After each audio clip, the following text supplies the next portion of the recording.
welcome everybody to the April 2023 meeting of the Google Educator Group of Ohio. Thank you so much for joining us here. For those that are joining live and for those that are watching the recording later, I appreciate so much you learning with us.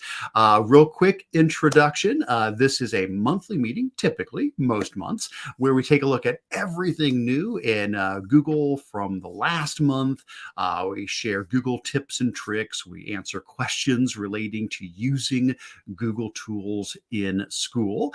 Hi, my name is Eric Kurtz. I am a technology integration specialist at the Stark County Educational Service Center, and I work specifically at SPARC, the Stark Portage Area Computer Consortium within that organization, where I support about 35 school districts up here in Northeast Ohio on using Google tools and other technology tools. And I am joined today by John. John, if you want to go ahead and say hi and introduce yourself as well. Hi, everybody. John Mansell-Pladel, and I am with the Northern Buckeye Education Council, and we service school districts in the 6 counties of Northwest Ohio.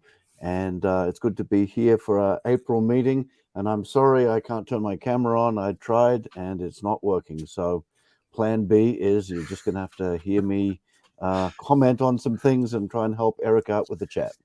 Hey, well, I can't tell you how much I appreciate you being here as always, Sean. So even without the camera, you are invaluable. So thank you so very much. As we mentioned, this is the Google Educator Group of Ohio meeting, but this is open to anyone who has an interest in using Google tools in schools. So whether you're from Ohio or anywhere else, no worries at all. We're so happy to have you here. And while mentioning that, I would encourage you to please continue to introduce yourself in the chat. I'm seeing a lot of people saying hi. I see Brandy and Jessica and Peggy and Samuel and Jim and so many people saying hi. So please just feel free to take a moment and introduce yourself, say where you're from. That way you can connect with other people in the chat. That would be wonderful. While you're doing that, a couple of just little housekeeping things before we get going here. All of the resources today can be found in our Google Agenda document that we use each month. If you don't have access to that yet, if you don't have that pulled up, you can get to it a couple of ways. For those that are here live, I'm just going to drop the link right into the chat. If for any reason you don't have that up yet, I will put that into the chat right now. And then for everybody else, you can always just go to bit.ly/GEG Ohio. That is our website where you'll find a link for the monthly meetings, which is going to have the links that you need to be able to participate. If you head to that monthly meetings link, you'll see here's our April 26th meeting, and there's the agenda link. There's the live video, and there's the calendar link. So we do this for each of our meetings. Do note our next meeting is May 31st. That will be the last meeting of the year. We do take off during the summer, so we'll see you again, probably in August. But May will be our next and final meeting for this particular school year. But you can already get that added to your calendar and get that queued up and ready to go. But for today, please do make sure you can jump into our document with us. This is an editable document, so we encourage you to contribute to the document throughout the session. There's a number of ways you can do that. So I would say some of the spots I would point out would probably be upcoming events. That's a great spot to add things. If you know of a conference or a professional development opportunity or a webinar or something that people can take advantage of, please throw those in the upcoming events. That's a good spot. I'd say another good place to add things in would be in the show and tell section. This is where you can just share interesting tech tips or tools or resources you've come across recently. There's a spot in here that we call community show and tell. That would be a perfect spot to throw things in that you want to share. And then lastly, the Q&A section. If you've got questions, please do add those in here. And if you've got responses to these, if you've got A's for somebody's Q, go ahead and put those answers in there. That would be fantastic. Hopefully between everybody here, we can help support all the folks who have questions here today. All right. Well, hopefully that gave everybody time to get settled in and ready to go. Let's go ahead and get on into our meeting. What I'm going to do is let me go ahead and take off our banner here so we can see this a little bit more. And I'm going to just focus on our agenda. So I'm going to disappear as well so we can just take a look at our agenda and see that nice up and close there. All right. Good stuff. Well, we've already done our welcomes and introductions. Let's hit our second item here, which is the important links. The only thing I'm going to point out to you is our sign-in form. I mention this every month. Do it again now. If you don't mind, take a moment and click on the link there for the sign-in form. This allows you to submit your information and let us know which meeting you've attended. And whether this was the first time or not that you've attended a Google user group meeting. Now, this information, what I use it for is to generate certificates of attendance. And so between now and the next meeting, probably close to the next meeting, I will run Autocrat and generate certificates of attendance. So everybody who attended either live or if you watch the recording, that's totally fine. You can still get a certificate of attendance for watching the recording. Just fill out the form and I will get those generated for you later on. Excellent. All right. Next up, we have a couple of links here under our group updates. Just a reminder to you to, if you have not yet joined our Google Educator Group email group, to do that. There are directions here on how to join that group. I think, boy, we've got, let's see how many people we have in there now. We're doing pretty good. I think we're up to about 1,419 members. Wow. So we're approaching 1,500 members. Fantastic email group. It's a wonderful way to be able to ask questions, share resources, connect with other amazing educators all around the world. And it's a great way to stay in touch in between our meetings. So I encourage you to join that as well as our Facebook group if you prefer to do that as well. All right, next up, we have our upcoming events. I'm not going to run through all of these. A lot of these are the same as they were last month. So I'll just point out some of the differences or some key things. One would be that with the upcoming iTip Ohio Google Summit, we do now have the detailed session list. That has now been posted.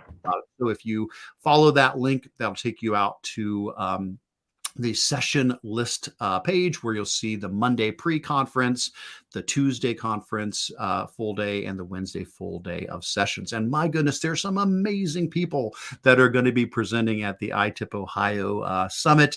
I know that our own little cohort here is well represented. John, I understand you'll be doing some sessions. Do you want to mention real quick what you're going to be sharing on?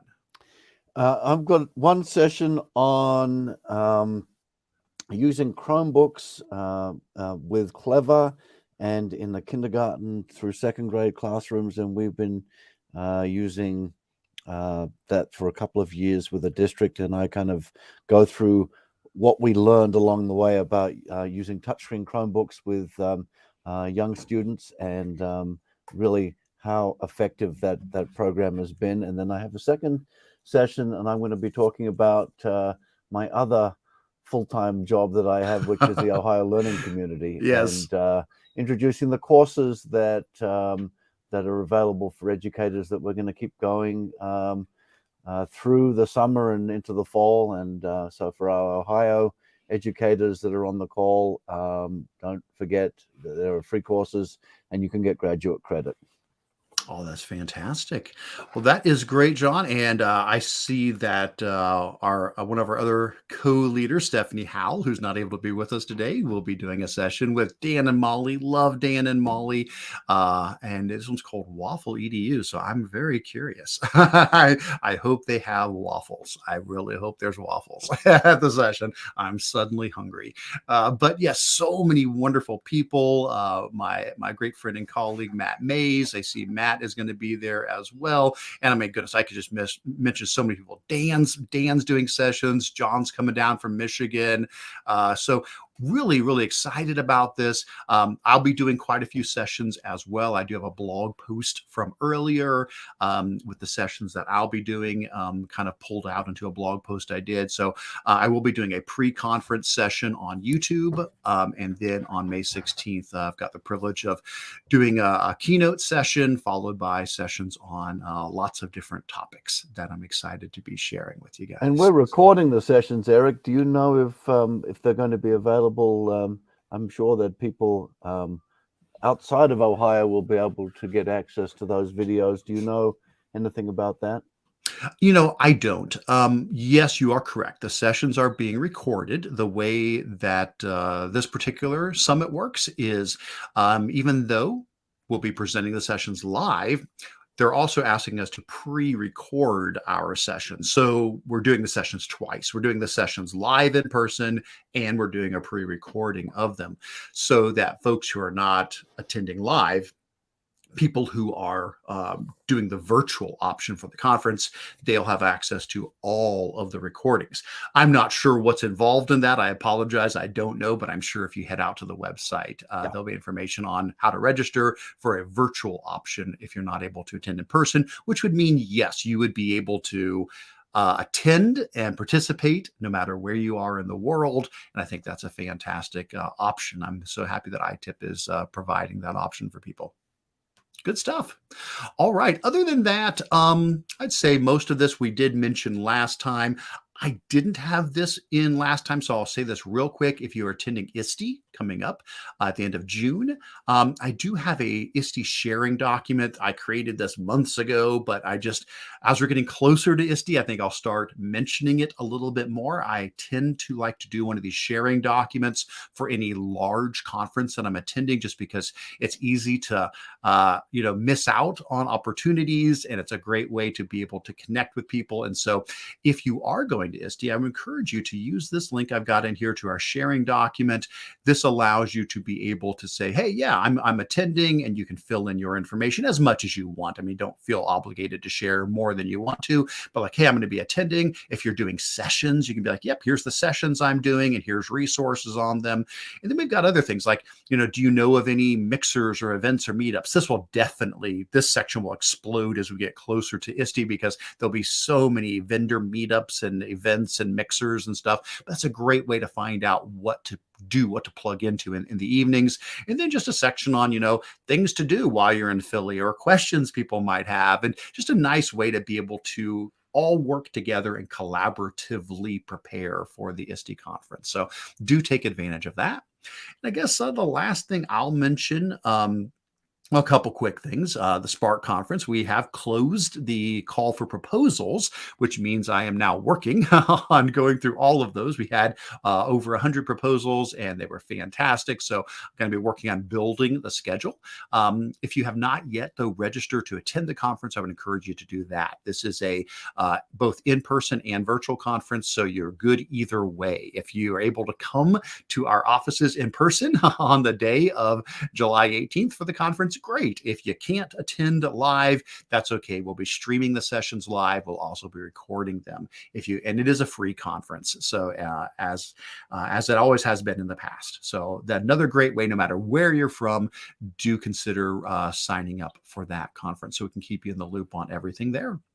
Looks like we've got a couple other things people have thrown in. We do have the dates for OETC for next year. There we go, February 13th, 14th, and 15th, and the dates for TCEA as well. So thank you to everybody who has contributed to this section. Please continue to do so if you're aware of anything else that we should know about coming up here with upcoming events. Good stuff. John, did I miss anything there? Anything that you would add? Hey, the Create Conference. Excellent. You're adding that in right now. Did you want to make any mention about the Create Conference? Yes, I will be presenting at the Create Conference. One of the same topics that I had before, but I'm also going to be doing a session that my colleague Chris Malanga and I developed a while back called Google Sheets is Not So Scary. So that's going to be a session that I do at Create, and also I'll have one on the Ohio Learning Community. Excellent. Very good. Well, again, thanks to everybody. Even if you're not from Ohio, I think you can benefit from a lot of these because many of these many of these events and conferences have a virtual element to them. Or some are just like ISTE, which are, worldwide, so people come from all over to that. Excellent. Well, let's go ahead and move on to what's new in Google Workspace for Education. So throughout the month, I try to keep my eyes open for anything new that Google is announcing, any updates, any interesting developments, and I drop them in this document all throughout the month. So if you ever peek in early before the actual meeting, you'll probably see me working on this throughout the month. And then what I like to do is we just take some time to share some highlights. We're not going to go through everything here. There's always more updates than we have time to cover. So the ones that are bolded, with the bolding on the date, those are the ones I've chosen to speak about here today. If there's something you want us to talk about that I didn't think of, bolding, please let us know. I'm happy to go into detail on any of these, but I'd like to at least give some time to several of these that I think are most notable for you. The idea behind this is to keep you up to date so you're not caught off guard. So when new features roll out, you know about them. You can support your teachers, you can support your students. You can also be aware of these new helpful features so you can start using them earlier as well. All right. And we do use this key, these icons, these emojis here to let you know if there's a particular tier that's required. These are the 4 different tiers from the free version to the 3 different paid versions. And I use those if it applies. Some things it doesn't apply to, everybody can use. If it is something that does have specific tiers, I do include those icons in there as well. All right, so let's go ahead and run through some of the updates from the last month. So the first one I'm going to talk about is just a pretty simple update, but it's that Google Earth Timelapse has now added imagery from 2021 and 2022. So it spans now from 1984 all the way up to 2022. Okay, so what are we talking about when we talk about Google Earth Timelapse? Well, certainly feel free to check out the blog post. The blog post goes into a lot of details on it. You can explore all of that. But I think the best way to do it is just to bring up Google Earth. So I'm just going to drag Google Earth over onto the screen and I'll show you what we're talking about here. So if you haven't explored time-lapse, it's one of the features that's included in Google Earth in the Voyager section. If you go to the far left-hand side, you'll see some icons here. The third one down looks like a ship's steering wheel. If you give a click on that, that's the Voyager section. And inside of there, there's, educational tours and tours about nature and travel and culture. There's games. Well, there's a section called layers. And in the layers, there's a section, there's an activity called time lapse. There's other ones in here as well. There's a lot of really neat things, but time lapse is the one we're talking about right now. So go to Voyager, go to layers, and go to time lapse. Well, what this does is it allows you to choose anywhere on Earth. And what it's going to do is it's going to basically create, in essence, a video, like an animation showing the satellite imagery that we've had since 1984. And so it's going to go, if you look at the top right-hand corner, it's clicking through the dates. So it gets up to 2022, and then it loops back around to 1984 and starts over again. And so what we're basically getting is like an animation showing change since 1984. So we're coming up on 4 decades worth of satellite imagery. So you think about this, what an amazing way to be able to see changes to our planet. Now, you can go through some of the suggested ones they have here. They've got some areas you can say, oh, I want to take a look at, urban expansion, for example, or they've got some featured locations if you want to drill into some of those. But you can also just search. You can just type in your own, search term and say, I want to go look at a particular place, or you can just, scroll out and scroll in, and it'll take a little while to update, but it will.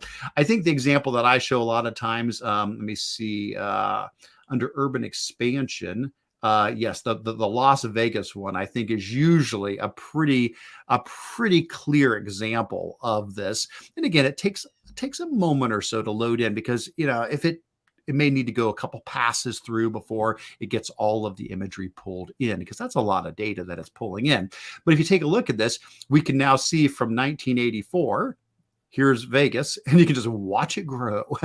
And because this is Google Earth, it is in 3D. So we can look at this from a 2D perspective or a 3D perspective to really get an idea of what that growth looks like. So I'm excited to see this as something Google is continuing to develop. They've just added the last 2 years, 2021 and 2022 to it. Sounds like they will continue to do that going forward. So good stuff there. Excellent. All right, let's go ahead and I will back out of that and we will close out of Google Earth. Now, if you guys have questions, let me know. Drop things in the chat. John's going to do a job of keeping an eye on that. Sometimes I miss things and I apologize. And so having a second set of eyes with John is really going to be very helpful. So he'll alert me if there's any particular questions or things that we need to address as we go. All right, let's keep on moving. Next up, enabling organizational communication with announcements in Google Chat. Okay, well, what is this one all about? So if you have been using Google Chat, which we do use at the Stark County Educational Service Center where I'm at, it's a great way to communicate with people within your organization.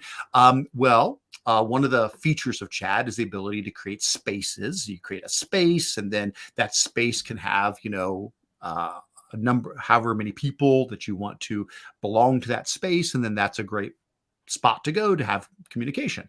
Well, they're adding a new feature, which is what if you want to create a space that is for only one-way communication? Because normally you go to a space and this is where everybody chats. This is where, you all have your discussions and, somebody posts a question, we all jump in and help out and so forth. Well, you can now, when you create a space, you can choose to check this box that says only space managers can post. And if you choose that, basically what you're turning this into is more of a one-way communication, which is fine. You could have a space that's only designed for announcements. And so once you've done that, only the space managers can post to it. Everybody can join it. Everybody can be a part of it, but they're just going to be getting it as information, announcements. They're not going to be able to reply to those or post in there. So there's a nice twist on that, which I think is very valuable, to have spaces that fit whatever your particular need might be. All right, good stuff. We use spaces a lot in my organization, and also some people don't sometimes realize that even if you're in a school domain, you can create a space and share it with people that are outside of your domain, as long as you have the right permission set up. Absolutely. And I'll admit, spaces is probably an area that, I use it. We use it probably every day at work, but I honestly have not pushed the boundaries with it. It's not something that I have really looked at all the ins and outs. So I just use it as a member of the tech team. Now, I did see Tom Mulaney had posted in the chat about using spaces for student collaboration. And Tom, if you haven't put it into the doc yet, please do. I know you recently did a video, a blog post, you did some content about using spaces for student collaboration.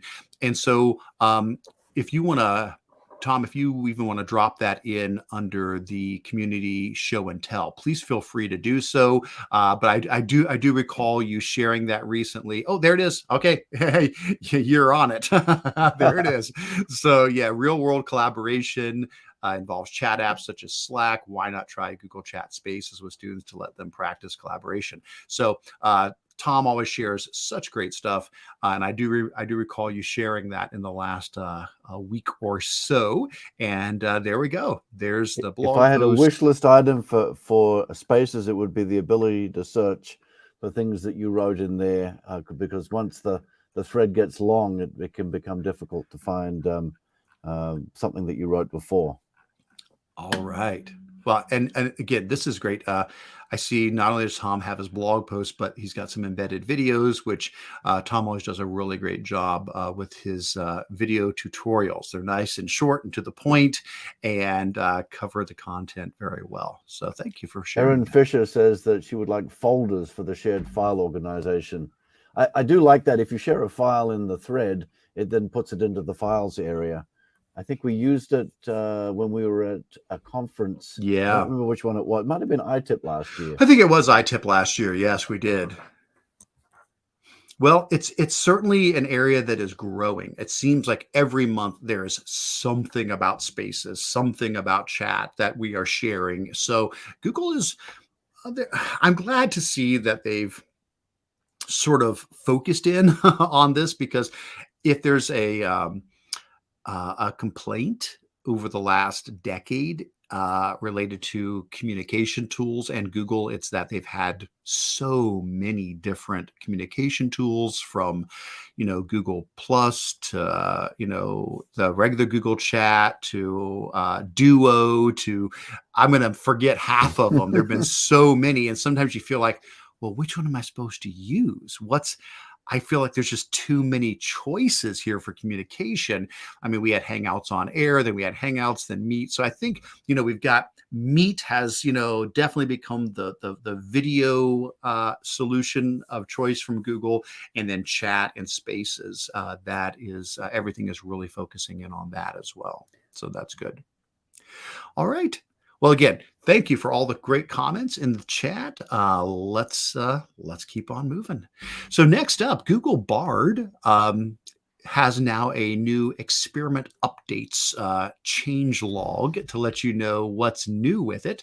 Last month, if you attended our Google user group meeting last month, I did an overview of Google Bard. So I won't go into that much depth with it here today, but I will pull it back over onto the screen. Here we go. Here's Google Bard.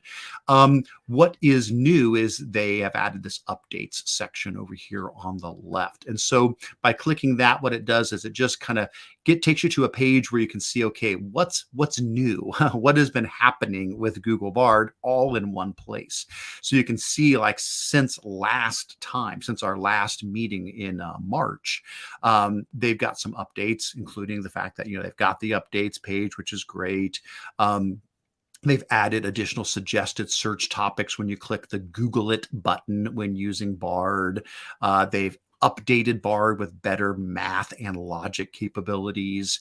And then we're going to hit some of these updates here as well. The ability for coding is now supported. We'll see that later in one of our updates. And that they're giving more variety to the drafts that you get in Google Bard. So again, I will not go through everything on Google Bard. Again, we did do that last month, and I do have a blog post and a video I'll be pointing out in my show and tell about it. But so for those who haven't, I definitely encourage you to test out Bard. You do need to be using a non-school account at the moment. It is still in the beta experimental phase, so educational accounts aren't able to use it yet. They will eventually, but for now, if you use like your personal Google account, you can sign up for to try it out. And I think I got approved within like a day or two. So once you sign up for it, it doesn't take too long to get access to it. But again, if I were to come to Google Bard and say something like, what is a simile? It's going to give me, just like ChatGPT, it's going to, give me a AI generated response. What makes Bard different, as I mentioned in the past, is things like how you get multiple drafts. So instead of just one draft, you're getting 2 or 3 drafts. So one of those may be more towards your liking based upon what it is you're looking for there. And there's also the Google It button down here, which again will be able to jump you out to a regular Google search if you want to contrast what a traditional Google search says versus what you get from Bard. Now, we'll see Bard again in a little bit. There are some updates to it that we'll come back around to, but wanted to at least let you know about the updates option that is in there now. Okay, well, we'll move Bard off the screen and we'll pull that back up here in just a little bit. All right, let's keep on going. Next up, All right, introducing new collaboration and flexibility features for Google Sites. I was really impressed by this update. This is really slick. So I've got three updates rolled into one here, and I'll demonstrate some of these for you as well. So Google Sites is still getting a lot of love. I'm glad to see that Google is continuing to develop Google Sites. One of the first updates is that now when you have shared a Google site with a collaborator, with somebody who's editing it with you, you'll actually see them typing in the site just like a document. So it's much more transparent when somebody is editing with you.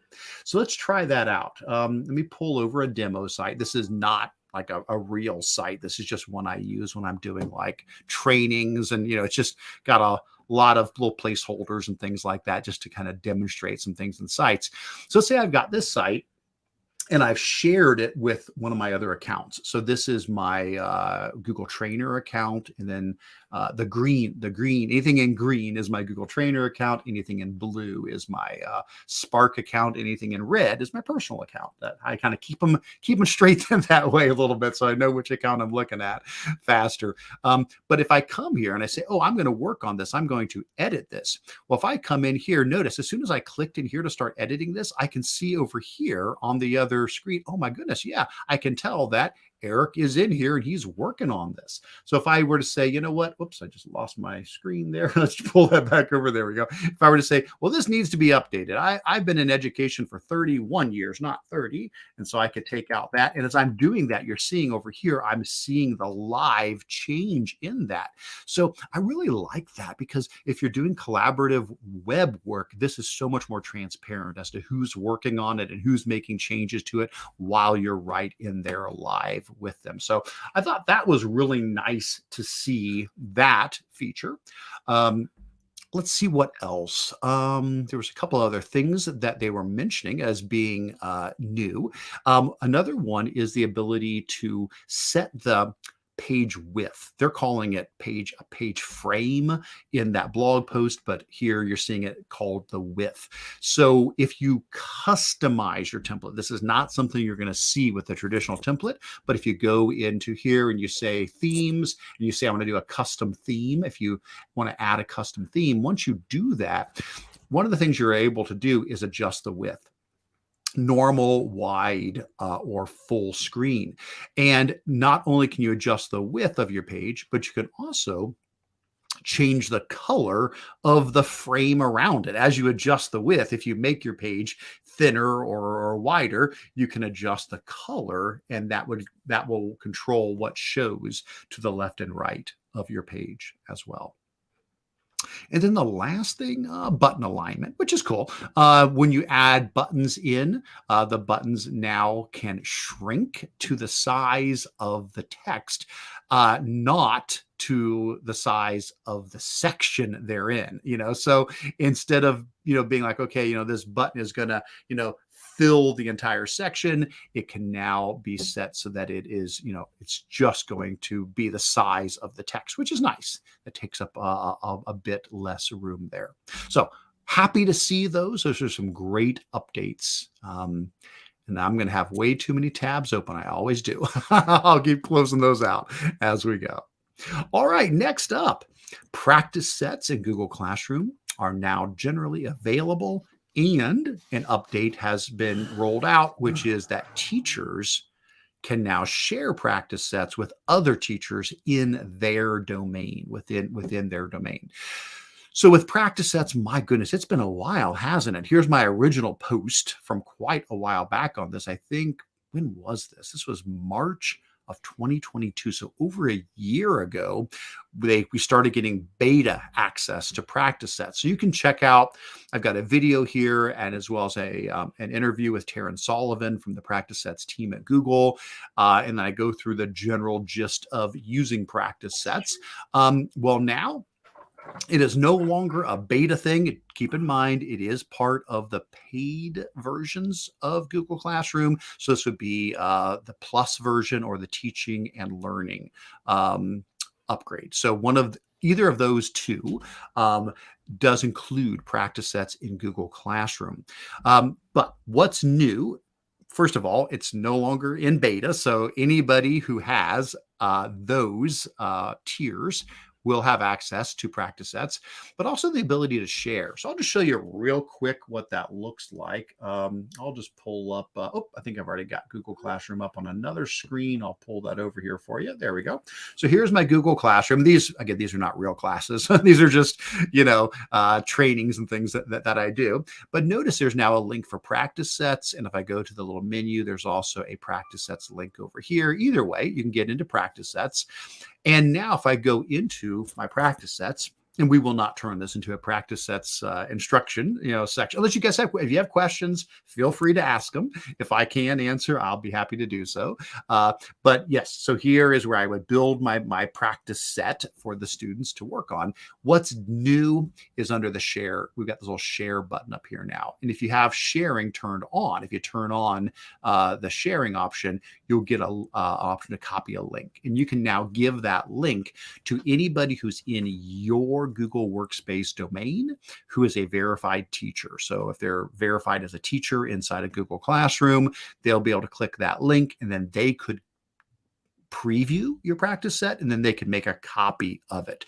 So this would be a great way to be able to share these within your school. Now, I hope we get the option to share beyond our school. I already had somebody ask a question about that in one of the email groups. I think it may have been my Control Alt Achieve email group. Could have been GEG Ohio. I apologize. I can't keep them all straight all the time. But somebody had asked, hey, wouldn't it be great if we could build a big collection of, great practice sets to share amongst everybody? Right now, the limit is it does have to be within your Google Workspace domain, but maybe not forever. That would be fantastic. I hope that's a update to come in the future, that you could say, I want to share this just internally, or just like a document. I want to share it with anybody who has the link, and then anybody who clicks on it is able to access it. That'd be fantastic. Then to build this giant, collection of practice sets that are all indexed by, grade level and subject area and things like that. That'd be, I love the idea. Whoever was thinking that, I'll have to check again to see who asked that question, but I think that's a great idea. John, you had we have a question from Aaron. What is the advantage to a practice set versus a Google form? Just curious. Sure thing. And Aaron, that's a really good question, because I think there's a lot of crossover, and I totally get that. I've wondered, the same thing when I was exploring them, like, why didn't they just take Google Forms and add more features onto it? Why is there a whole separate thing? And I'm not going to be able to obviously go into the background and figure out as to all the reasons why they developed this separate from there. But some of the things that make it different. So first of all, it does have AI built into it. And what I mean by that is when you come in here, let's say I come in and I go to edit this practice set here. When I am creating a question, when I'm adding a question to a practice set, what happens is Google's AI is going to try to analyze what that question is. What is it talking about? What's it covering? And it will suggest, some skills, and I can choose skills as well. I can say, what skills does this address? But even if I don't, the AI is going to try to figure out, what is this question about? So that when the student is taking the practice set, they'll get these little pop-ups on the side to serve as assistants. So if I come up here and say, try as a student, you'll notice that, all right. Yep. We can probably skip past all of this. Yeah. All right. There we go. So you'll notice now as a student here, I get this little hint option over here on the side. And it's not like it's a hint, like it's going to give me the answer. But if I click on this, it's going to try to pull up. It could be videos that support that topic. It could be a blog post. It could just be a text card with information. In this case, it found a video about multiplying fractions or fraction word problems. Now, is that the best, thing to support this? Well, each time I do it, looks like this time I'm getting the same one, but I've seen, like, if I reload this, sometimes I'll get different ones as I do. Like if I come down here, which is an example of a half, let's see what we get on that one. Okay, so we're getting a page that's showing us. And again, I'm not creating these. This is coming from Google's AI. Now, not everyone has this one didn't have a little pop-up. Let's see. This one does. This one's getting a little pop-up. Okay. And again, just some text on that one. Here we're adding fractions. Let's see what we get. Oh, just some text on that one. So it's going to depend. Sometimes we're seeing similar things here as well. But that's one of the differences is these AI generated assistance to help as you're working through this. Another thing is it does have a little bit more fluidity with how you enter an answer rather than just typing in an answer. There's the inking option, and the inking option is going to let me be able to, draw on here. So a little bit more robust way to be able to respond. There's also a show your work section. If you need room down here to show how you solved something, you can do all your scratch work down here and then come up here and do your actual answer up there as well. So, and I'm sure I'm leaving out some of the stuff, but those are right away. Those are some of the big differences. Let me show you another one. Let me jump back over to my edit mode here. Another difference is when you go to add content. So if I go to create a new question here, in addition to creating a new question, there's also the import option. So import allows you to be able to grab an existing file. So if and I don't know that any of the, okay, here's one, two-step equation. Sure, I'll grab this one. You can grab a PDF, and then you can use your mouse to select the portion that you want. So if I wanted to just grab one of these, two-step equations here and say, I want to grab that question, I can pull it from an existing PDF and snip that and drop that right in. And I understand this is just going to develop more and more and more as time goes on with more advanced features. But those are just a couple of the quick ones right there. I hope that helps to show you what's a little bit different between this. Now, it is also embedded into Classroom. So if you create a practice set, you do when you deploy it, you're doing it in Classroom. So it is tightly integrated into Classroom. So if I were to jump into a class and I would go to create an assignment, when I go to create an assignment, I'll have my ability to add a practice set to the assignment. And here I can come in and choose a practice set that I want to push out as part of an assignment. So it's not standalone. This is not something that is going to be like a Google form where you just give a link. It's all going to happen inside a Classroom. And when it's all done, really nice feedback for you. A really nice summary. In my original blog post, I think I included just some very early sketches they kind of had of what this would look like. Let's see. Yeah. So this is obviously pretty bare bones, but the idea that you'll get an enhanced grading view with, insights and how each student did on each question and question by question being able to review it. So really nice there as well. All right. So there you go. So there's a little bit of practice sets info for you there. Good stuff. All right. Let's keep on. Oh, hey, and it looks like Brandy added a how-to from Google. Excellent. Thank you, Brandy, for putting that in there. This looks like a slideshow from Google on getting started using practice sets. What a nice resource. So that's fantastic. Looks like this does a really good job of hitting all of the things from creating the practice set to sending and receiving it and assigning it, the student experience. Very clear, very detailed. Excellent, excellent, excellent. This is great. That's a really, really nice document. So thanks to Google for creating that. And thank you, Brandy, for linking that in. All right. Excellent. Well, let's keep on going. And again, John, if you see something else, just give me a holler and we'll do our best to address questions as they come up. All right. So the chat room let's. is a little quieter this month than it was last month. No worries at all. Everybody who is sharing it, we appreciate it. Great questions as we're going through here and great resources. All right, next up, streamlined file organization with the new Drive location picker. I like this because I find myself moving files a lot of times from one place to another. And we now are getting this new pop-up when you go to move a file. I can actually just show you. We don't have to look at the GIF. I can pull up an actual example of this.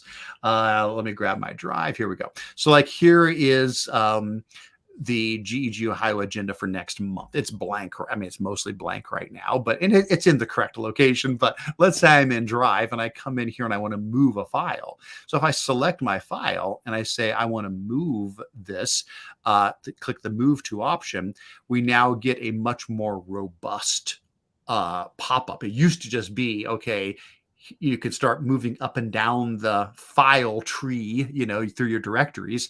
Well, here we now get some suggested options. So places that you're using a lot or things that seem like they would be appropriate for it.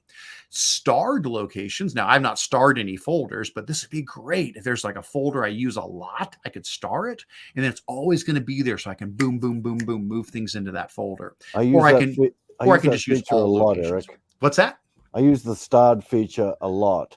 Yeah. I think especially with this option, I'm going to use it a lot more now because I could see, how convenient that will be to help me be able to organize things faster by having a few of the locations already starred. So anyway, that not a big update, but I think that's a nice one. I think that is definitely helpful. All right, next up. All right, just some updates from 9 to 5 Google. This is not a blog from Google, but one of the many Google-related blogs. There's a lot of great ones about Chromebooks and 9 to 5 Google, and just there's so many fantastic ones that I follow.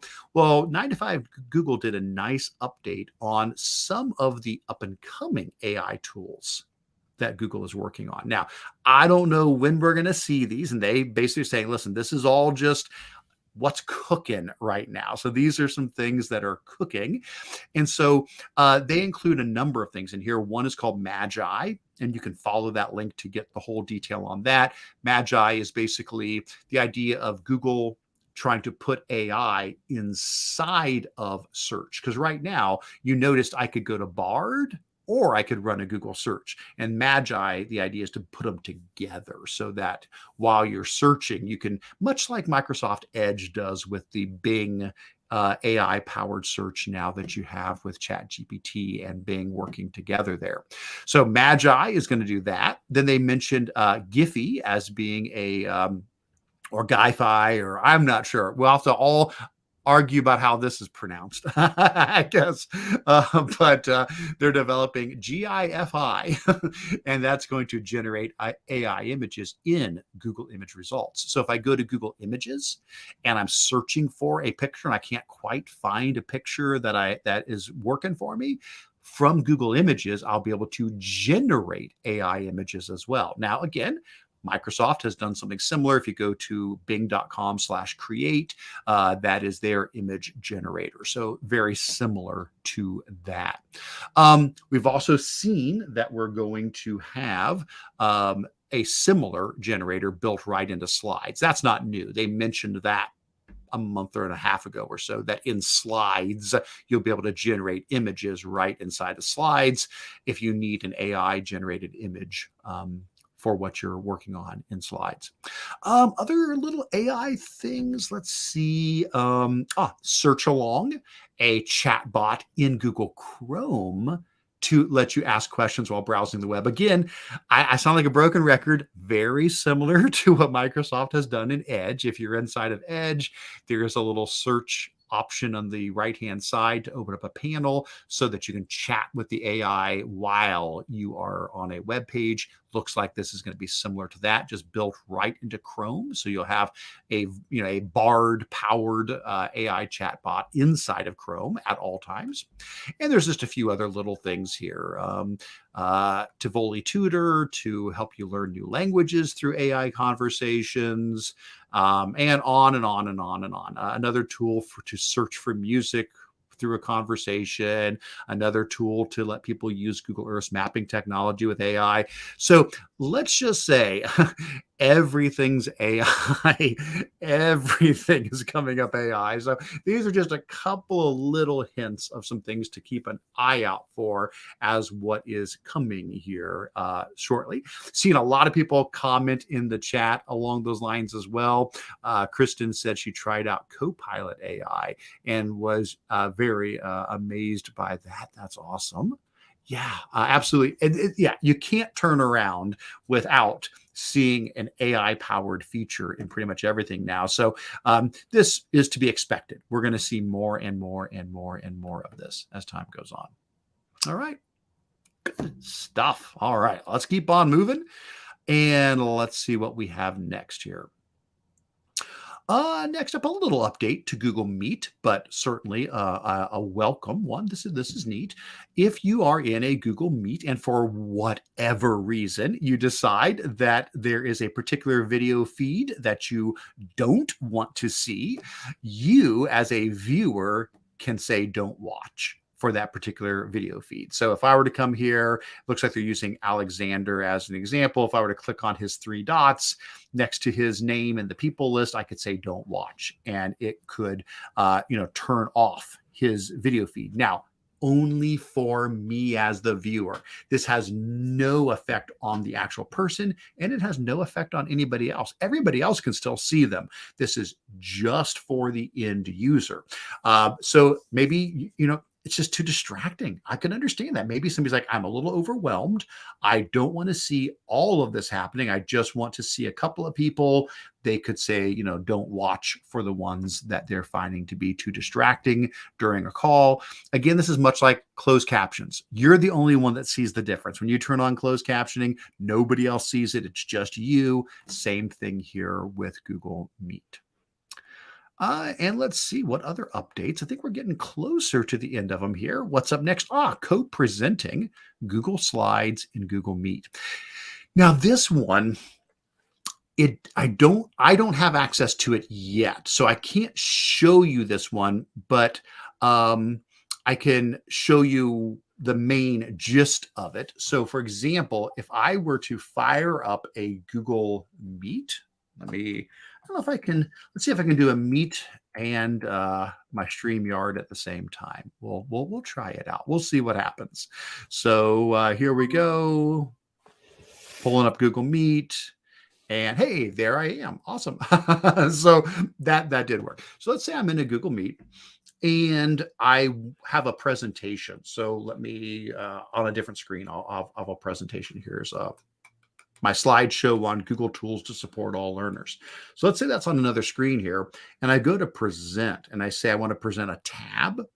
Well, if I go and I choose that tab to say I want to present that slideshow, this is one of the newer features that has happened recently in Google Meet, is that when I go to present a slideshow, I now have these controls at the bottom. Instead of just having to then go over to the other tab where the slideshow is, I can stay right here inside of Google Meet, and I can just start using these little tabs here to be able, the little controls here at the bottom, to be able to work through all the slides. Not only that, but I've got the ability to exit the slideshow. I've got the ability to show speaker notes. I don't usually use speaker notes myself, but isn't that nice? Now, nobody else is going to see that. They're not going to see the speaker notes, but I would see it while still seeing all of the people in the Meet with me. That's really nice. Also, if there's any links on here, this little link button lets you see any clickable links, and you can just click right on them to be able to jump out to those rather than trying to click on the slide itself here. So what's different? So the thing that they're adding now to this is the ability to make somebody a co-presenter with you. So if you do exactly what I just did, you pull up the slideshow and start it, you're going to get this new button right here with a person and a plus, and then you can choose a person and say they're a co-presenter, which means you're both controlling the slideshow. So if you've ever had those slideshows where somebody is, one person is speaking and the other's controlling it, and they keep saying, next slide, please, next slide, please. Well, you won't have to worry about that because you both would have control. And so, you could have, each of you being able to, navigate and control the slideshow at the same time. So pretty nice. Again, not a major update, but certainly something that makes a lot of sense to make life easier for people. All right, well, we'll go ahead and exit out of that slideshow. And I will stop presenting that. And I'll even say bye, and I'll exit out of Google Meet there as well. All right, good stuff. All right, let's see if there's anything else. I think we still have just a couple more updates before we move into our next section. Okay, and we do, yes. Bard now helps you code. So as we mentioned, Google Bard getting a lot of updates. It's been out now for like maybe 2 months, I guess. It's been probably 2 months that you've been able to get access to Bard. Wow, it has come a long way in the last couple of months. My first few days using it, I was like, oh no, this is really got a long way to go. But they have increased the abilities every week, it seems. They're making it more and more powerful. Well, they've now added the ability to help with programming. And so let me show you what I mean by that. And we can just test this out. We can take it for a spin and try this out. So we'll pull Bard back over. And here was our discussion on similes earlier. We'll just go ahead and reset the chat, and we'll start this up again. And I'm going to make this really simple here today. We are not going to do something of any great complexity. I'm just going to say, let's say that I want to create some HTML code that displays a random number between 1 and 100 anytime a user clicks a button on the page that is labeled generate random number. And this code needs to be able to be embedded on a Google Sites page. All right, so if I go ahead and ask that of Bard, it is now able to do code. Now I'm just doing simple HTML code here, but it can work with many programming languages. I believe the blog post goes into a lot more detail as to all the different programming languages that it can work with. So at this point, it is now giving me the code. I could, of course, copy that code. And let's move Bard out of the way for a moment here. And we'll jump back over to Google Sites. Let's just use my Google site. And let's go to, I've got a page set up here that I'm calling script to demo some code using the help of Bard. So I could now click the insert section, and I could click on embed, and I could embed that code in here. So let's just embed the code. Let's hit next. Let's click insert. And there we go. So that has been added onto my page. Now, if we want to try it out, we don't really have to publish this. We can just go to the preview section here, and it should work. Let's see. If I hit generate random number, there it is, 86, 15, 83, 40. Now, that's really, really simple. I know that's ridiculously simple. But that's the idea, is that even if I know nothing about coding, if I've got an idea or my students have an idea, Bard can do it for us or help us. Now, ChatGPT absolutely can do this as well. ChatGPT has been leading the charge in this. We've been able to do coding in there for quite a while. This is definitely Bard catching up to that. And I've used both. I've been in ChatGPT, having it help me code things. And again, I used to be a programmer many, many years ago. I used to code, but that's been a long time ago. So my coding skills are pretty much non-existent anymore. And so this has been very helpful for me to be able to realize some ideas of things that I might want to try out. So that's just a really quick example, but it can help you create code. It can also help you debug code. You can say, okay, here's some code I've got. Why isn't this working? And it'll read through it and try to give you some feedback on what might be wrong with it as well. And it does mention a lot of different, C++, Go, Java, JavaScript, Python, et cetera, et cetera, et cetera. So Good stuff. So I'm happy to see that. All right, let's keep going. Two more things under our updates. Next up is enhancing tool discovery and doc sheets and slides. This is just one of those things where I just want people to know your docs are going to look different again. And so here's the idea. In the near future, I don't have this yet. There is going to be a little search button in the search box in the top left-hand corner of docs and sheets and slides and all the googly tools. And what you're going to be able to do is simply type in there what it is you're looking for. Like if you was like, I don't remember where this function is or this tool is at. I don't remember which menu has the tool to do XYZ. Well, if you just start typing in a little something in there, it'll list, okay, here are some options. These are things that if you dig through, you'll find these are all menu options, and you can pick them right from there to, like they're showing in this case, maybe they're coming in and they're changing to alternating colors, and then they're putting a column into money format, into currency format, and now they're deleting a column. And so in each case, absolutely, you could have done this through the menus, but that's really nice. This would be a nice quick way to find things that maybe you didn't even realize some of these features were built into the tool. So just heads up so that doesn't catch anybody by surprise. That is coming soon. And then the last thing that I picked anyway, full HD in Google Meet video calls. Now this one's just for Education Plus and Teaching and Learning Upgrade, where most of the Google Meet special features are found. And the idea is that up until now, I don't know if you realize this, but you were limited to 720p. That was the highest resolution inside of Google Meet. Well, you'll now be able to go up to 1080p to full HD, and that's really nice. Much crisper.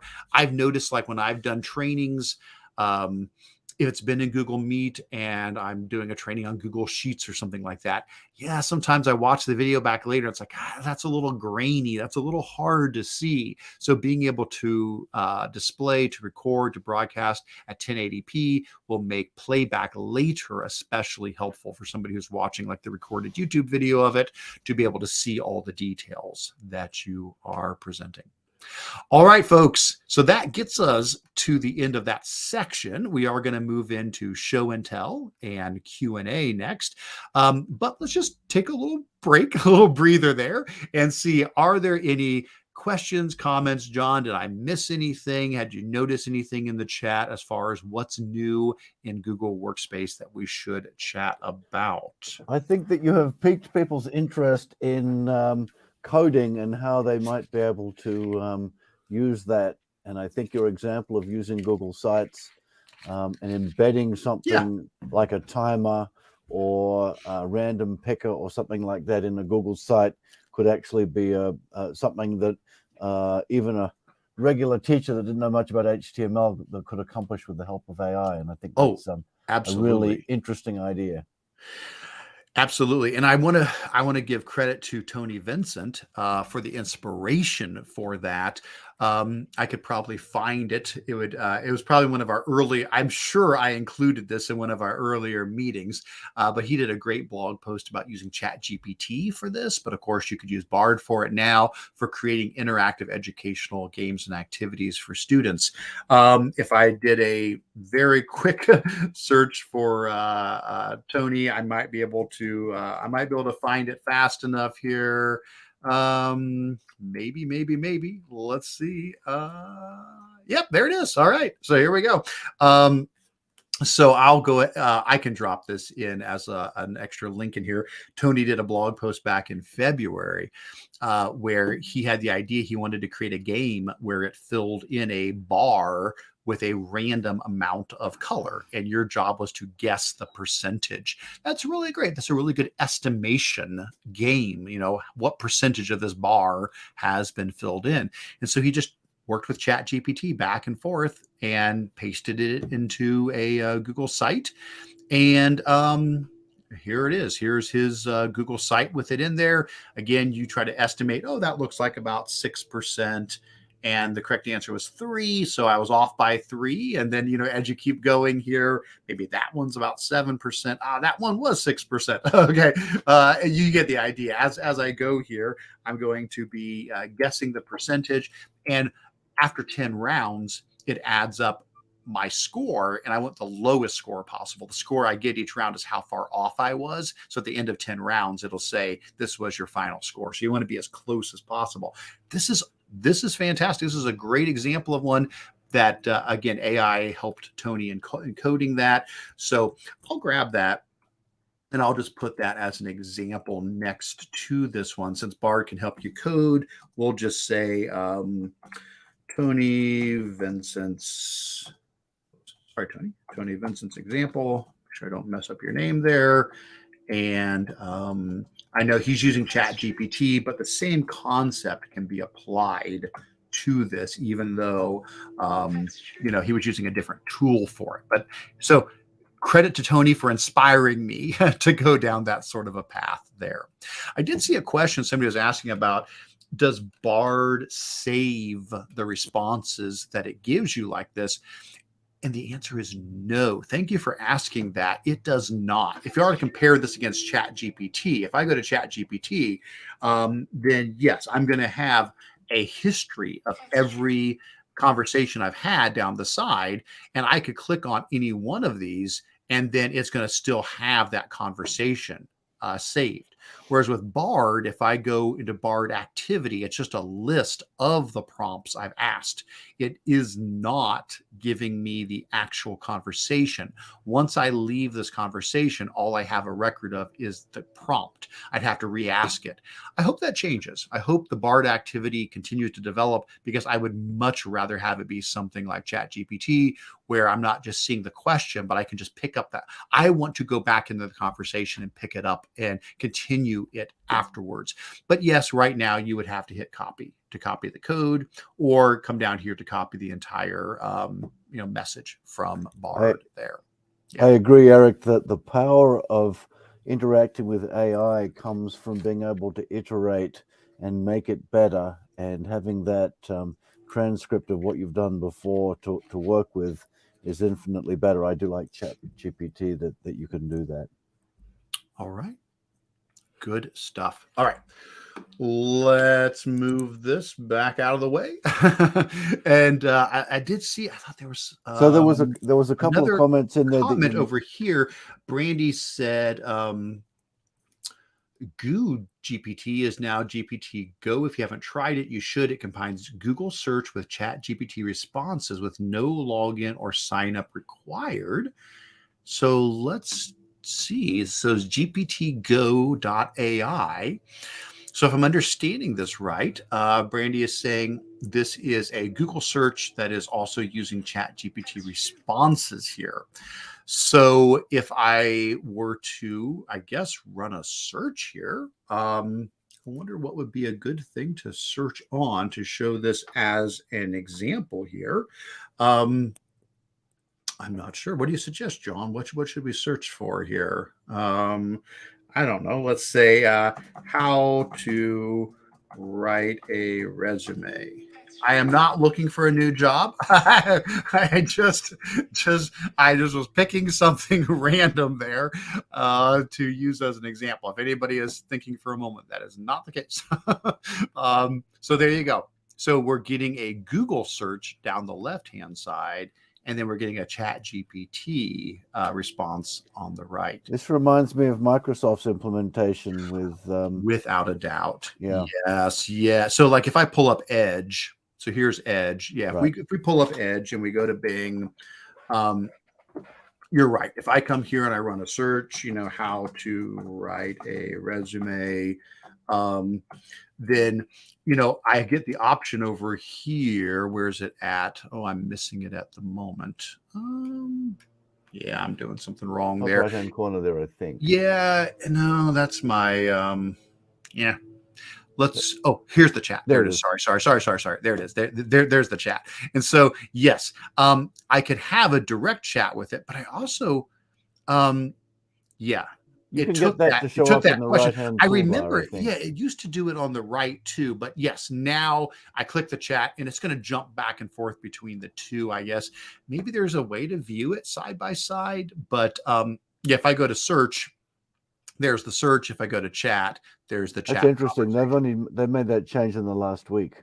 Okay. And like I said, remember, Google is working on this. That's what they're calling Magi. That in that Right. blog post, I talked about some of their upcoming things that they are working on. Um, the I believe Magi is the name they're giving to, yes, Project Magi. And I should have linked that one in too. It's included in this post so you can look at it more if you want to go into it.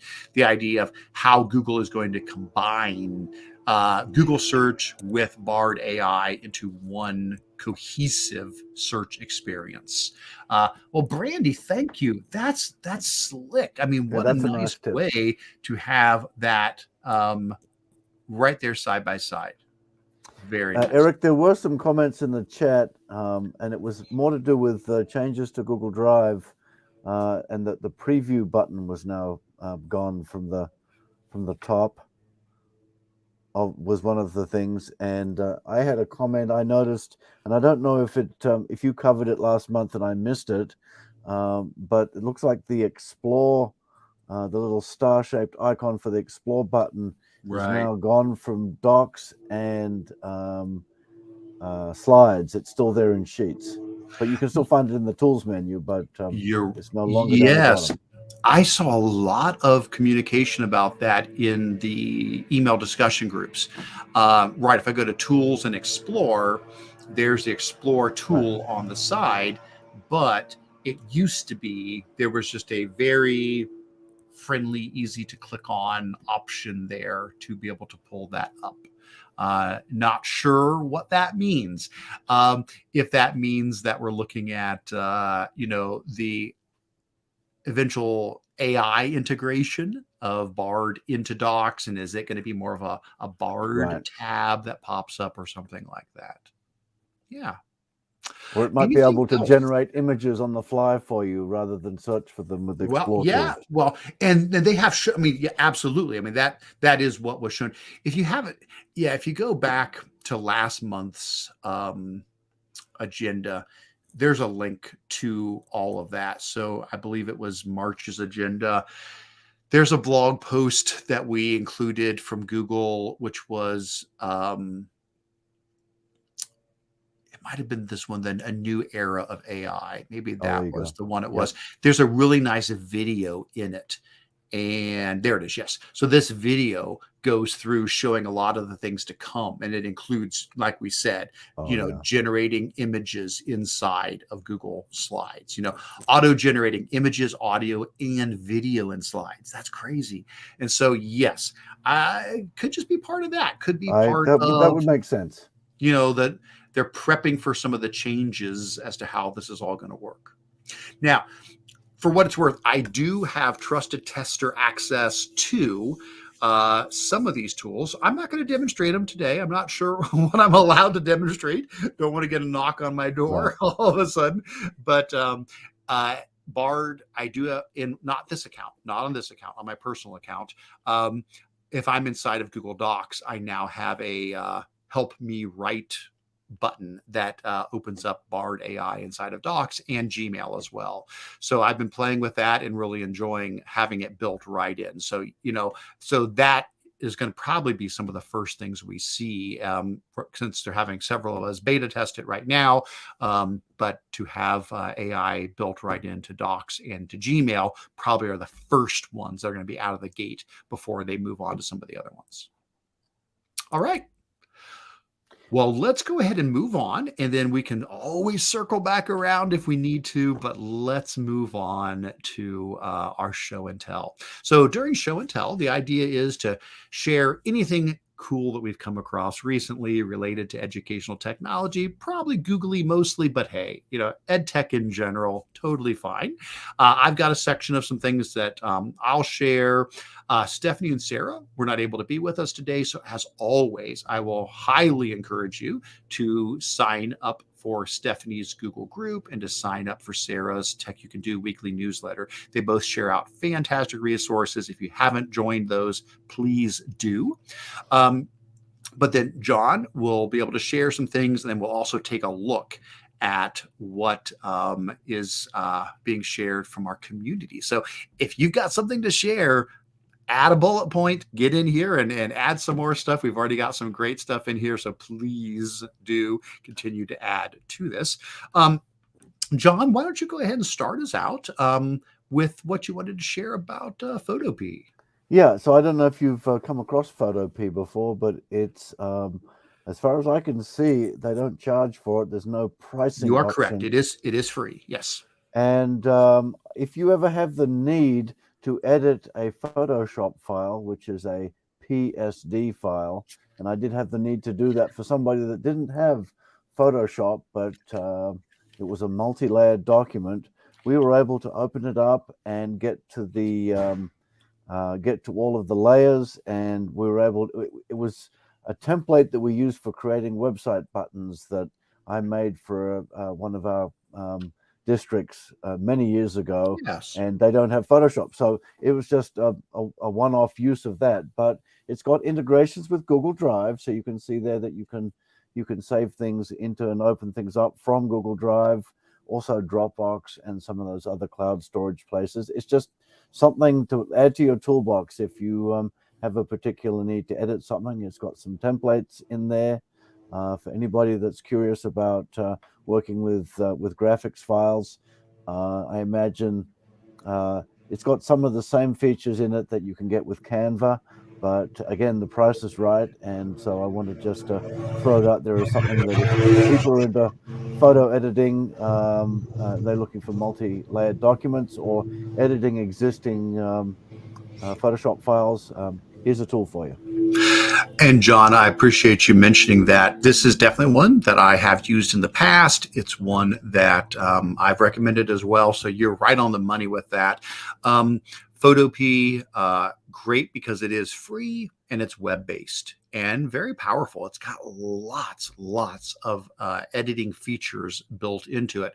And my understanding is, I probably won't have the story right, but it was originally created by a individual. Now, maybe there's a team now. I don't know. It may still be just that individual. It is possible. And I wonder if the about gives us more details on that. But it was somebody who basically was like, yeah, we need an option. We need we need something for people who can't afford Photoshop and that can handle these sort of things. And Photopea grew over the years, little by little by little by little, to become a really powerful tool. So thanks for sharing that. I appreciate that. Good stuff. All right. Well, I'll go ahead and run through some of my updates, and that'll still give you guys a little bit more time to do the community show and tell if you want to add anything down there, and then we'll take a look at that. So I'm not going to go through everything that I've got here. It looks like a lot of links there. Some of these I'll just mention very quickly. First of all, always encourage people to join my email discussion group if you haven't had a chance to do that yet. It's an email, a Google group where you can ask questions, share resources, stay in the loop. Hundreds and hundreds of people involved in that group. It's a fantastic way to stay connected. I also do a weekly newsletter if you want to sign up for that. That's another way to stay in the loop. And I, most Monday nights, do an EdTech Links of the Week live stream at 7 p.m. Eastern most Monday nights. Didn't do it this last Monday because I've been traveling, and but next Monday, I believe we're back on the schedule there. So you can always get to these links at the document I have linked in here, bit.ly/CAA-live, Control-Alt-Achieve-live. That'll show you the full document going back many months here, where you can see, for example, the next one is going to be on May 1st. But if you go back each week, you'll see the resources I've shared, a blog post that goes with them, and the recorded video from those. And it goes back a long way. So it's basically just cool stuff I've come across each week that I share out. So I'd encourage you to check that out. During this last month, these blog posts will go through those as well, but I've shared out lots of cool things. tax simulation site to teach high schoolers how to do their taxes, an interactive math site, a great science site.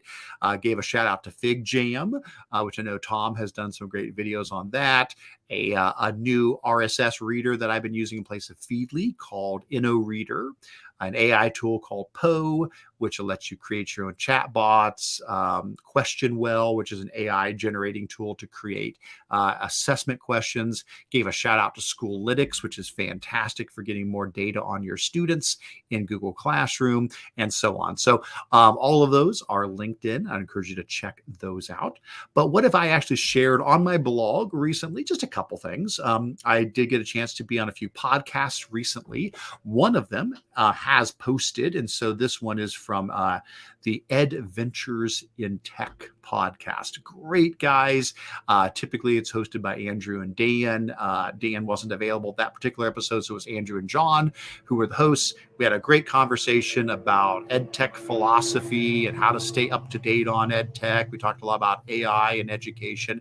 And of course, my episode was episode 46. So they've been doing this for a while. If you're looking for a great podcast with wonderful interviews with lots of neat educators, Adventures in Tech is a great one for that. I also did do a post on Google Bard. So if the stuff we did on Bard today got you excited, this is a post I did earlier in the month where I did a 10-minute overview tutorial about just all the ins and outs of Bard.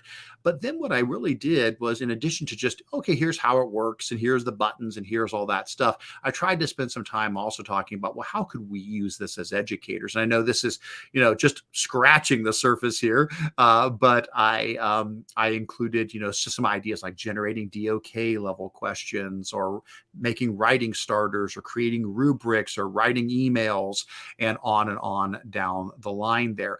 And I don't know if I included this. I'll go ahead and pop it open here.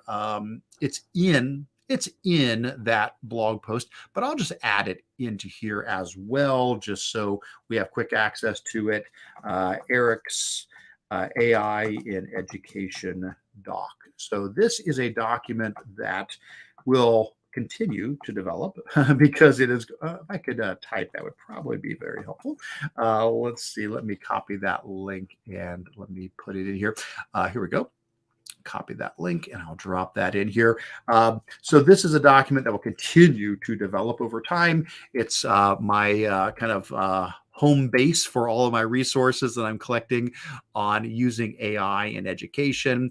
It covers an overview of AI. It covers different types of AI tools for speech and music, for images, for language. But then the real focus is how to use AI in education. So I just have lots and lots of examples for reading and writing and conversation and feedback and coding and as a personal tutor and on down the line.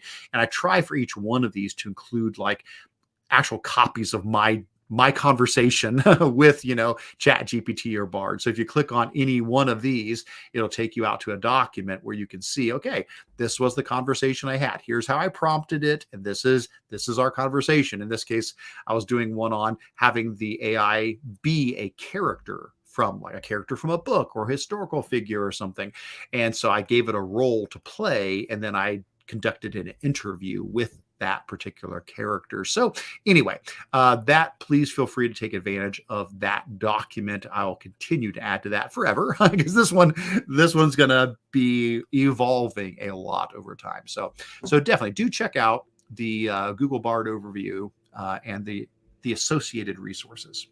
The next thing I shared, National Poetry Month resources. We're at the end of Poetry Month. We're almost done. April is National Poetry Month. So I do have a lot of resources to help support writing poems, and this blog post runs through a lot of those. So some of the templates I've shared over the years, some of the tools I've shared over the years, some of the activities and projects like blackout poetry, things like that. So absolutely take advantage of the resources that are here. That's awesome.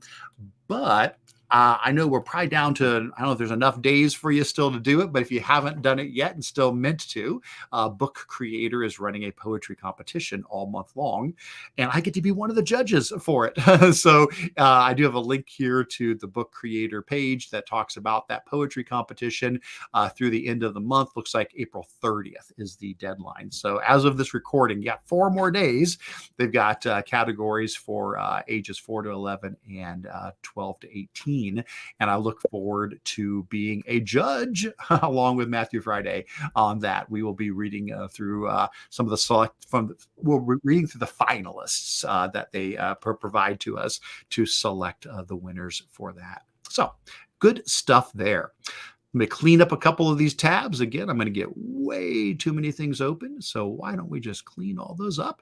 And I think the last couple of things, not very ed tech related, but poetry related. Since we're talking about poetry, I did have a blog post on my Control Alt Achieve site about a new book that I'm going to have coming out that is not ed tech related, but hey, I'm excited about it.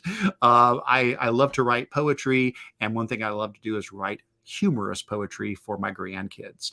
And so I am putting out a book later this year called Poems Too Silly to Say, where it's a collection of some of my favorites from over the years of poems that I've written. And then my daughter, she's an illustrator. She's an amazing artist. She is going to be doing all of the illustrations for it. So we're working hand in hand to put this book together. I put in all the general details about it here. And there's like a Facebook group you can join if you want to stay in the loop on everything as that continues to develop. So always want to give a quick shout out to that. And other than that, the only other things I'll mention, since we're getting close to the end of the school year, this is a blog post I did a couple of years back, but it's about how graduating seniors or employees, teachers who are retiring, or maybe a teacher who's moving to another school, how can you transfer your Gmail and Drive? And so this is a blog post, again, a couple of years old, but it's still very accurate. And it talks about using Google Takeout for schools. Now, it's very important to understand Google Takeout for schools is not the same thing as Google Takeout. I wish they named them something different. They're not even close to the same thing. Google Takeout is not the same as Google Takeout for schools. And so this is all about the tool for schools, which is totally free, and it does a fantastic job of making a copy of your Drive, your email, whatever, and moving it over to another account. And there's a video that explains how it works, as well as directions here. So I would encourage you, if you've got graduating seniors, if you're moving to a new school, if you're retiring, this is a wonderful tool to use anytime, but certainly, especially this time of year, this is a good one. So I'm just putting that back on people's radar. And then the last thing for me to share is that Google I/O is coming up on May 10th. Now, Google I/O is Google's annual conference where they share a lot of their new things that are coming out. It's something you can watch for free. It's going to be live streamed.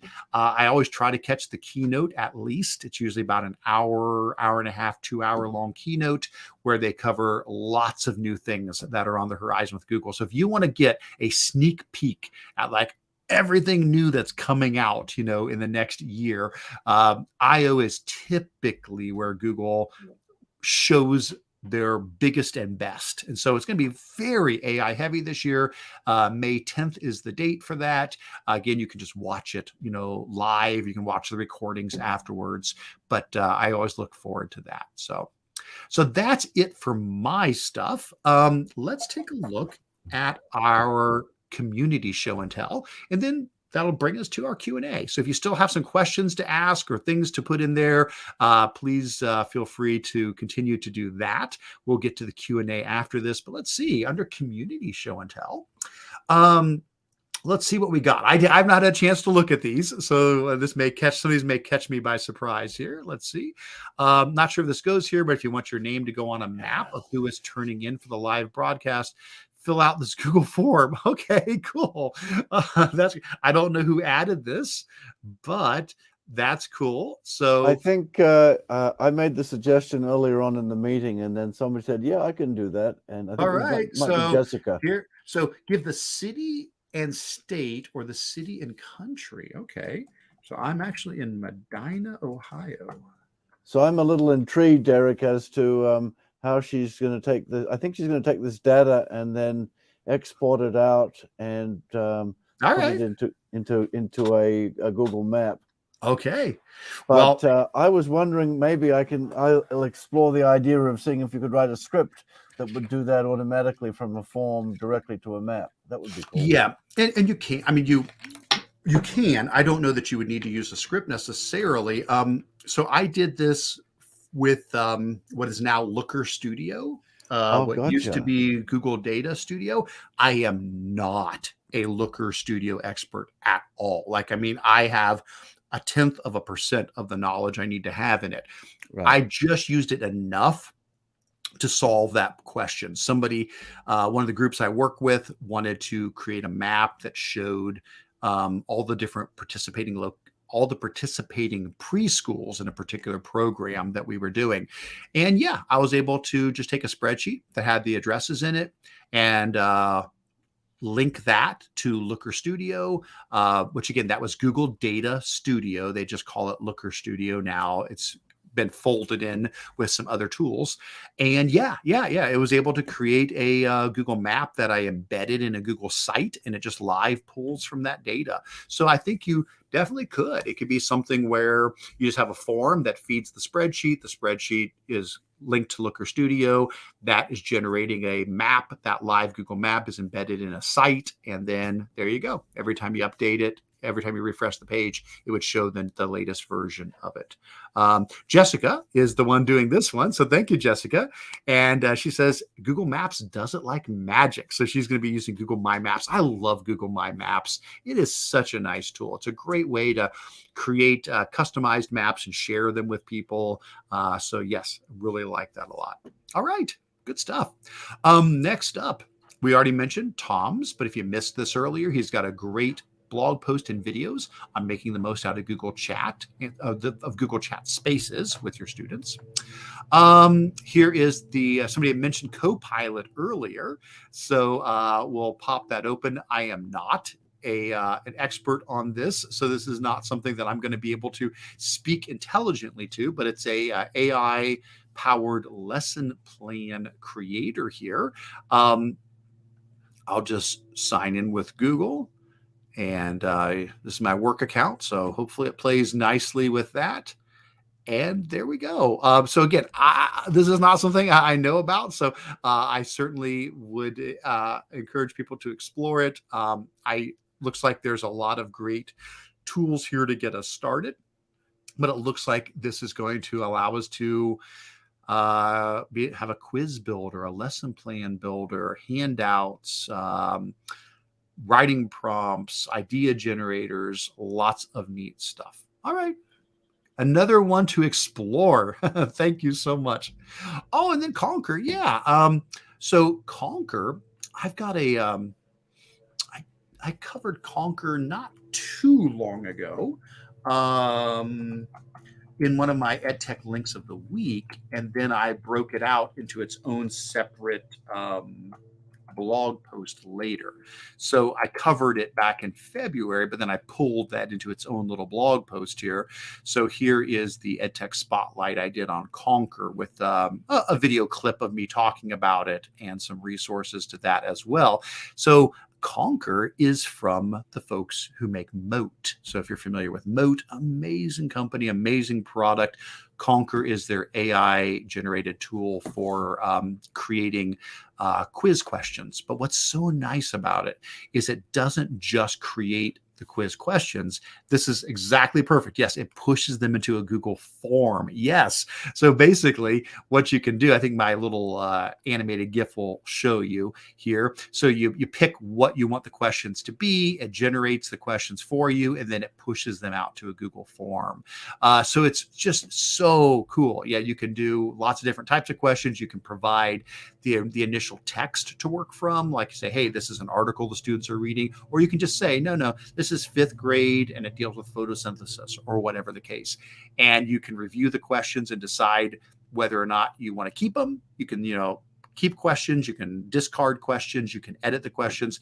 But the beauty is, yeah, you click a button and it goes boop, and it creates a Google Form quiz out of them. So really, really nice. I'll go ahead and throw that link in next to this one. Thank you so much for putting that in there.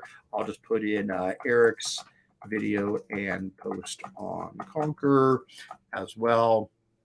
And that way, if that is helpful to have a little bit more context for anybody, we'll put that in there as well. And hopefully yes, there we go. Excellent. Very good. And then yes, Schoolitics, not new, but I've been using Schoolitics a lot and I love it, especially for saving Google Classroom assignments. So yeah, Schoolitics is fantastic. And I think I mentioned that as well. I recently did a little blurb on Schoolitics as well. Schoolitics, they're such nice people at that company. Let me see. I covered that in my EdTech links of the week here recently. So I do have a section where I talked about Schoolitics. If you go to the video, it's time coded, so you can jump to that particular spot. But I can throw that in as well if somebody wants to get just a quick overview of how it works. We'll put in, Eric's video overview of Schoolitics. And I'll drop that in here as well for you guys. Yeah, they're great. If you don't know much about Schoolitics, what I would say real quick is they have a free version and a paid version, and the free version is dynamite. It's fantastic. So if you are a Google Classroom user, there is no reason to not be using Schoolitics. So if you head out to Schoolitics, the easiest thing to do is just go up to their resources and try out their interactive demo. If you go up to resources and click interactive demo, it'll pull up some fake data, but you can play around with it and see what it's like. And you can jump between an administrator, a teacher, a guardian, and a student. The free version is just for a teacher use. So the admin, the guardian, the students, that's part of the paid version. But a teacher can use it for free for up to 10 classes at one time. So you can link up to 10 of your Google Classroom classes, and most all of these features are available. There's a couple that aren't, but most of them are. It's a great way to get really detailed information about your students, who's falling behind, who's doing well, to be able to look at your classes and get a trend over time as to how your students are doing, to see the grade distributions. It's just pulling Google Classroom data. It's data that's already there. It's just data that's in Classroom, but it makes it beautiful and it makes it so easy to be able to search through and visualize and identify at-risk students and so forth. So thanks to whoever put that in there. Big thumbs up to. I agree. Schoolitics is a great tool to be using. All right. Well, let's see. Katie said this is an awesome site, easy to use and integrates. Yes, for Conquer. Good stuff. Well, folks, I thank you so much for everything in the community. These are really, really great resources that you guys have shared here. All right. Well, let's see. We're going to move on to Q&A. John, I'm going to pause again for a second. Did you see anything in chat that we should address before we move on to Q&A? I think you covered everything, Eric. No, I think you all right. There was a comment about Schoolitics. Kristen Daly said you can create units and save your assignments in an organized way. The stats are pretty motivating as well. Love leaving on Fridays with 100% of assignments graded. That's great. Excellent. All right. Well, let's head into our final organized section, which is Q&A, and then we can always go back through and catch anything else that we missed from earlier. So the idea here is if you've got a question, please put it in. If you've got an answer, even better. we love responses. I have only seen a couple of these because most of these got added in after the session started. So these will be new to me as we go down through. But the first question, anybody have a great way to track program and app usage by teachers and students? And the response is to use Clever Analytics to help with overall product and app usage. And then somebody else says securely reveal. So I'm going to say I don't have an answer to this at all. So I'm really glad. John, did you add either of these answers? Was this you? No, it was not Okay, me. that's okay. That's okay. We have Yeah, an awesome community of experts. we do. Yes. Yeah. And so I don't have an answer to that, but this does sound, this is what I would think. Yes, I would think securely, clever, something like that, because what you're going to need is you're going to need a tool that is existing on the user's browser. So it's going to need to be an extension that has been pushed out, like the securely extension or something like that, because it's going to have to be something that's monitoring what is going on the device. So that makes perfect sense. Something like securely or clever or GoGuardian. I don't know if they have that, but that kind of a tool, which is often used for filtering, would also be very helpful for tracking app usage. So hopefully that is helpful for folks.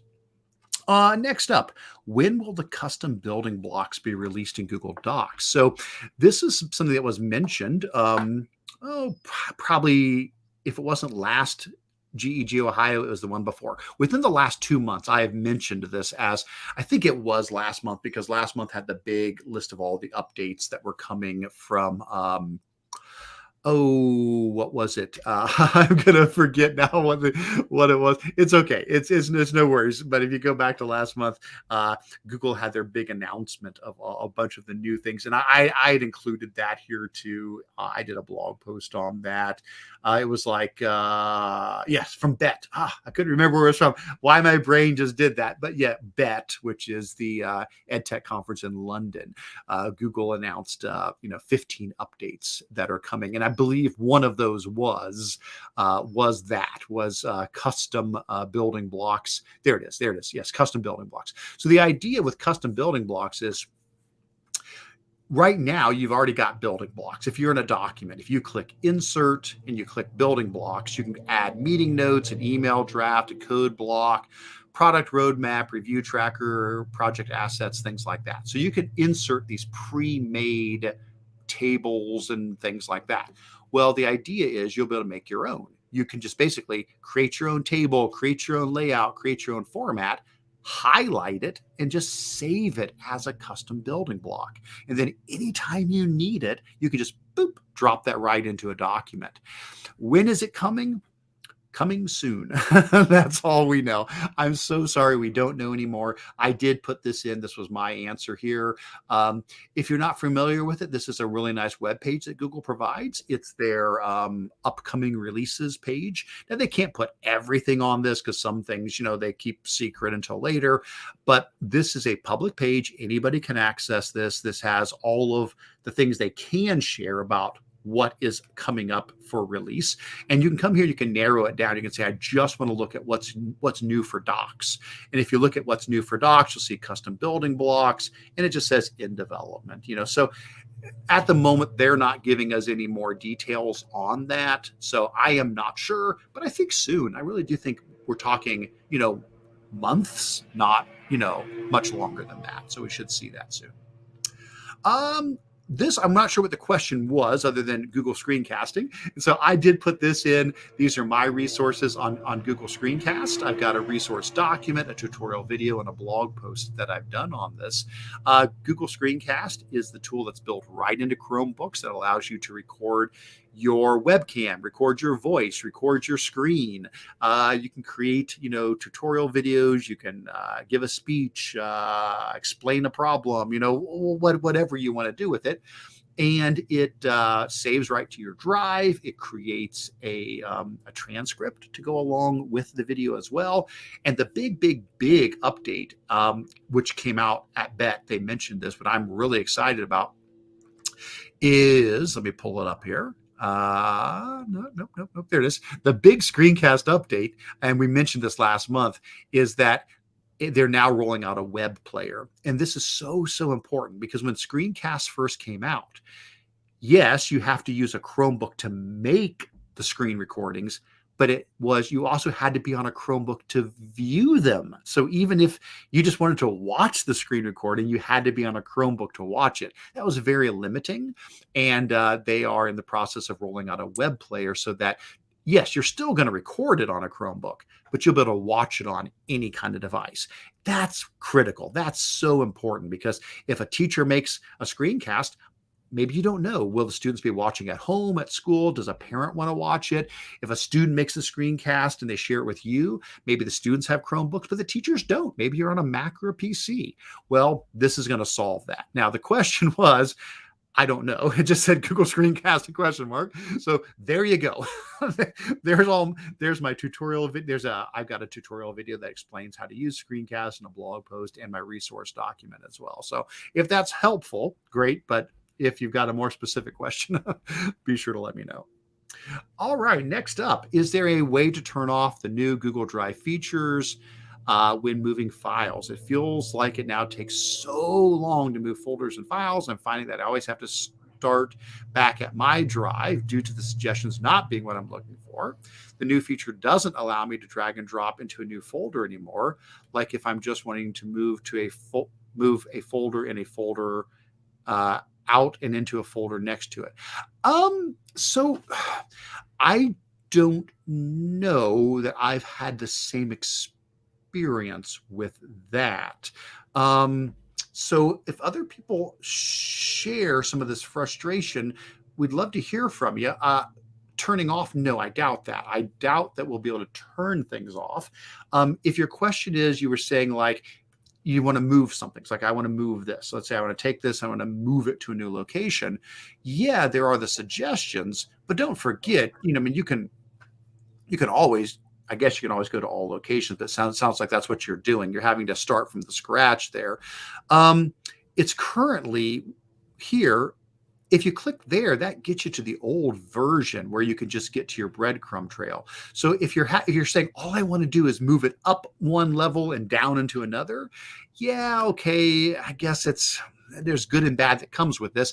But if you say, I want to move it, if you say move to, if you don't like the suggestions, if you don't like the start, if you don't like the all locations, you can always still just click on the current location. And then that's more of the classic thing. Now I can just move back a level. Oh, nope. There it is. There's my 4. Oh, I thought that would let me just move back a level. Oh, no, it's down here. I'm so sorry. It's right below it. Sorry. The breadcrumb trail is right below it. So if you click and say it's in 5, you can just use the breadcrumb trail. So let's jump back up to the level above it and then head into one of these other ones. So sorry, it's down at the bottom. That's where the breadcrumb trail is at now. Yeah, I get it. They're adding new features. So if you had a very specific way that you liked doing it, it may mean 1 or 2 more clicks now. I'm not sure though about your question about moving folders. I don't think anything like that would have changed. I don't believe there's any reason why we wouldn't be able to move. Now, I could just be totally missing your question, and I apologize if I'm missing your question. But yeah, if I come in here to my meetings folder and I open up my Google user group folder, and I open up GEG Ohio, and I open up 2023, I absolutely should be able to just grab a folder here, and I should be able to move it, anywhere that I want. Now, I don't want to move this folder, but I could. I mean, I could grab the whole folder and say, I want to put this in a different spot. I don't know that that's changed. It seems still like that's able to be done. It's a little different. There used to be a little like a 6 or 8 dot little section you would click to grab. Now it's more of, just select it, and now you can grab it and just drag it where you want. So sorry if I'm misunderstanding the question, though. If I am, I apologize. If on a Chromebook, try the file manager in the Chrome. Oh yeah, that's really nice too. Thanks for mentioning that. Yeah, the file manager in a Chromebook is a great thing because you can still access your full Google Drive as well as the local storage on the Chromebook. And you can just drag things all over. You can drag things from the local storage to your drive and back and forth and all around. So that's nice. All right.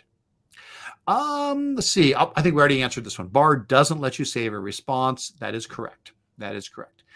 Right now, just giving you a list of of what you asked, not the responses afterwards. Any word on when Google Classroom is releasing the ability to have quarters? Again, that was one of the updates from Bet. No, I don't know when that is. There we go. So grading periods in classroom coming soon. Again, I would say that's going to be before the start of next school year. I can't imagine them announcing that at Bet and not having it ready for next school year. So I would definitely think we're looking at within the next, month or so prior to school launching. So you'll have the ability to, by date, create different quarters or grading periods or so forth. And as you create assignments, it'll pay attention to the due date and it will automatically drop them into the different grading periods based upon the date ranges that you've set up. So soon for that. Whew. All right.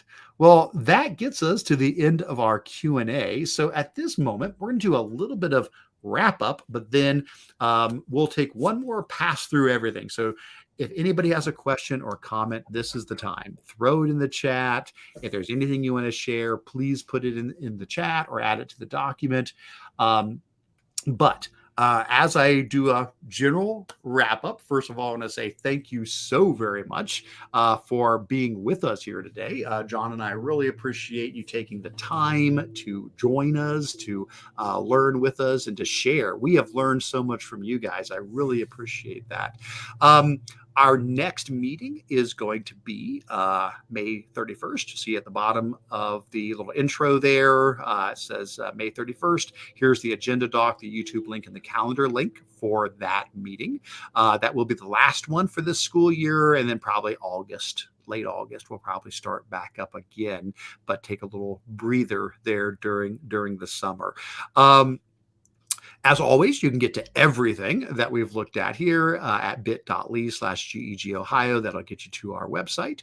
If you haven't signed in yet, please still do that. Under important links, you'll see the link to the Google form to sign in for the session so you can get your certificate of attendance.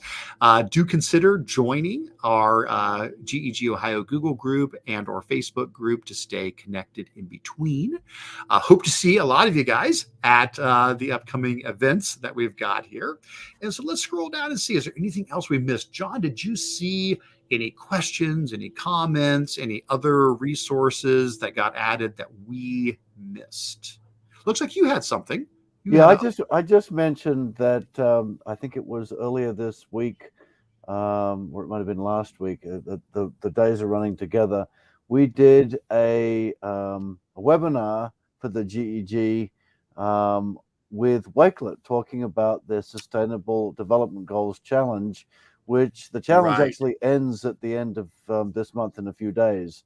But very interesting to see how Wakelet has really upped what it's capable of doing. And it really offers a lot for educators who are looking for a place to curate content, and you can embed them in various places. And the point that I made in there was you can actually copy and paste images directly into Wakelet, and it creates it right inside of, it creates an item inside the collection. So it used to be that you had to have, dedicated pictures that you uploaded or PDFs, and you can still do all of that, but you can actually now copy and paste. So as a place to gather resources and curate ideas for your students, think about Wakelet as an opportunity to do that. That is great. I look forward to catching that. I appreciate, John, that you were able to step up and help spearhead that and work with Wakelet. And I appreciate that they wanted to work with us as a group to provide that. So awesome. I look forward to catching that. Let's see if there's anything else. I don't see anything else at the moment. Just doing a quick look. I don't know if Jessica was. Oh, here's the map. Hey, so yes, Jessica asked us to fill out the Google form to show where we were from, and here is the map. Let's give a click on that. Oh, look at that. I love it. Now, I know we had obviously a lot more people here today than that. But for the people who did fill it out, thank you very much. We are, although we are from Ohio. We are reaching the world. So this is fantastic. We'll definitely, I think this is a great idea. Jessica, thank you so much for doing that. I think this would be a fantastic thing to do for each of the sessions. And I agree. we can put it up at the top. So right when people are signing in at the beginning, if they want to pin themselves, they can do that right at the start. So, that's awesome. Jessica, you rock. That's Eric, are we going to have a GEG meetup at ITIP? Good question, John. I don't know. We haven't discussed it. We went to the ice cream place last year, didn't we? Oh, I think that sounds like we must do that then. We need to get there a little earlier because they were rather anxious for us to get out, weren't they? Yes, they were. I think we have to do that then. Yes. So for those that are attending the iTip Summit, yes, we will be sure to share out some information. One way or the other. Maybe I'll send it out through the GEG group, add it into something. But yes, I think that would be fantastic for us to get together and get some ice cream. We've always enjoyed that every year, have a kind of just a casual meetup there. So looking forward to it. Well, thanks so much, everybody. We appreciate you being with us, learning with us. Look forward to seeing you at upcoming events and at our next meeting. Other than that, have a wonderful, wonderful, wonderful rest of your day, and we will learn with you again soon. Take care, everybody.